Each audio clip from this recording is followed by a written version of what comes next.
कृष्णापुर एक छोटा सा पहाड़ी गांव। चारों तरफ घना जंगल और ठंडी नमी से भरी हवाएं। इस गांव में हर साल एक रात सबसे अलग और पवित्र मानी जाती थी। आत्मा जागरण की रात।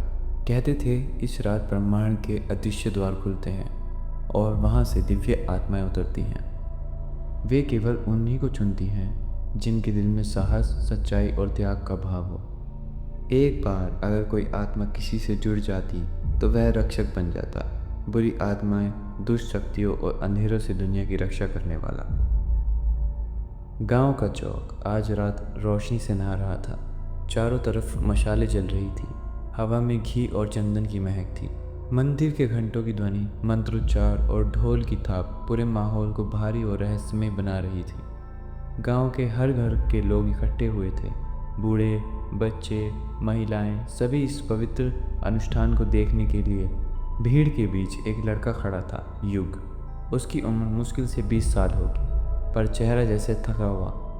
आंखों के नीचे गहरे काले घेरे, कंधे झुके हुए और हाथ लगातार आपस में मसलते हुए। गांव में उसकी पहचान ही कुछ ऐसी थी, कमज़ोर, न ताकत, न तेज़ी, ना ही कोई खास हुनर। गांव के बच्चे तक उसे चिढ़ाते। युग भैया, हवा चले तो पकड़ लेना वरना उड़ जाओगे। युग को आदत थी ये सब सुनने की, पर आज की रात उसके अंदर कहीं एक नन्ही सी उम्मीद चल रही थी। अगर मुझे भी कोई आत्मा मिल जाए तो सबको साबित कर दूंगा कि मैं भी किसी से कम नहीं।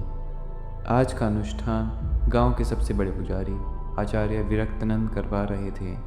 लंबी सफ़ेद दाढ़ी, माथे पर गेरू रंग का चौड़ा तिलक और आंखों में एक रहस्यमय चमक। उन्होंने अग्निकुंड के सामने खड़े होकर घोषणा की, आज की रात जिनके दिल शुद्ध होंगे उन्हें उनकी आत्माएं मिलेंगी। याद रखो, आत्माएं ताकत नहीं देती बल्कि ताकत का रास्ता दिखाती हैं। नाम पुकारे जाने लगे।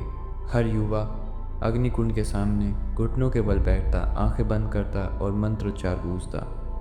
कभी हल्की रोशनी उतरती और कभी पीछे एक धुंधली आत्मा की आकृति बन जाती। किसी के हाथ में तलवार, किसी के पंख, किसी के चारों तरफ नीली आभा। भीड़ खुशी से चीख उठती, जय हो, नया रक्षक आया। युग का दिल धड़क रहा था, हथेली पसीने से भीग रही थी। आखिरकार नाम बुलाया गया, युग। आवाज़ सुनते ही उसका गला सूख गया। वह धीरे धीरे भीड़ को चीरता हुआ आगे बढ़ा। कदम भारी थे, पर आंखों में अब भी एक जिद। वह अग्निकुंड के सामने घुटनों के बल बैठा। गरम लपटों की आंच चेहरे को छू रही थी। मंत्रोच्चार तेज हो गए। युग ने आंखें बंद की और भीतर से पुकारा, कोई हो जो मेरी मदद करे। मैं वादा करता हूँ, मैं हार नहीं मानूंगा। कुछ पल के लिए सन्नाटा छा गया, फिर अचानक हवा तेज हो गई। मशालें लपलपाई, भीड़ में हलचल हुई। लोगों ने सोचा शायद कोई आत्मा आ रही है, पर अगले ही पल सब थम गया। हवा रुक गई, मंत्रोच्चार धीमे पड़ गए। कोई रोशनी नहीं आई, कोई आकृति नहीं। भीड़ में धीमी हंसी और फुसफुसाहट फैलने लगी। हा हा, आत्मा ने इसे छोड़ दिया। कहा था ना ये बेकार है, इसके बस का कुछ नहीं। युग का गला भर आया। वह जानता था कि इस पल के बाद गांव में उसकी इज्जत और भी कम हो जाएगी। उसने नज़रें झुका ली और बिना किसी से कुछ कहे धीरे धीरे पीछे हट गया। उस रात बाकी लोग जश्न मना रहे थे, ढोल, नृत्य, हंसी, पर युग अपने कमरे में अकेला बैठा था।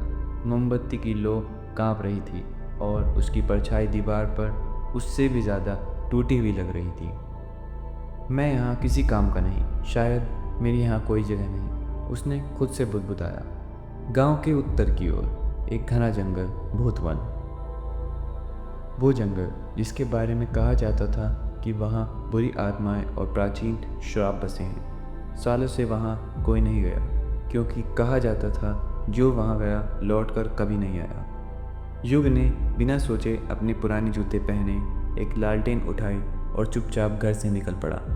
ठंडी रात में उसकी सांसें भाप की तरह दिख रही थी और हर कदम के साथ गांव की रोशनी पीछे छूटती जा रही थी।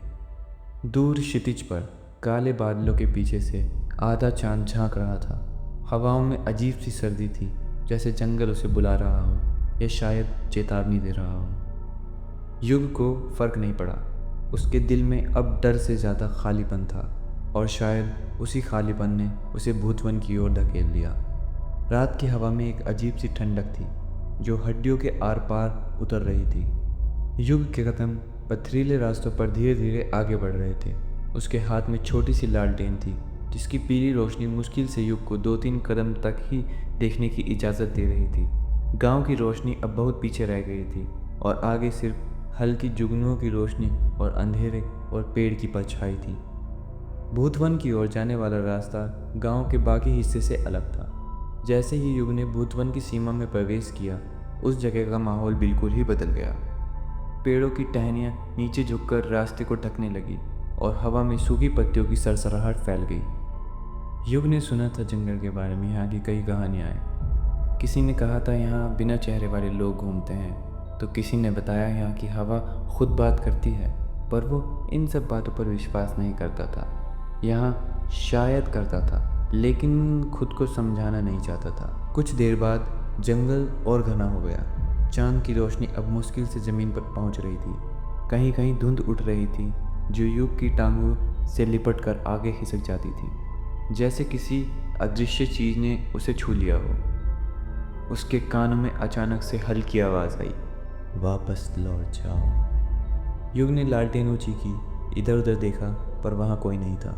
सिर्फ एक पेड़ की टेढ़ी मेढ़ी शाखाएं थी जो हवा में ऐसे हिल रही थी मानो इशारा कर रही हो यहाँ से जाने का। युग ने खुद को दिलासा दिया, शायद थकान से सुनाई दे रहा है। लेकिन फिर एक ठंडी हवा उसी गर्दन के पीछे से गुजरी।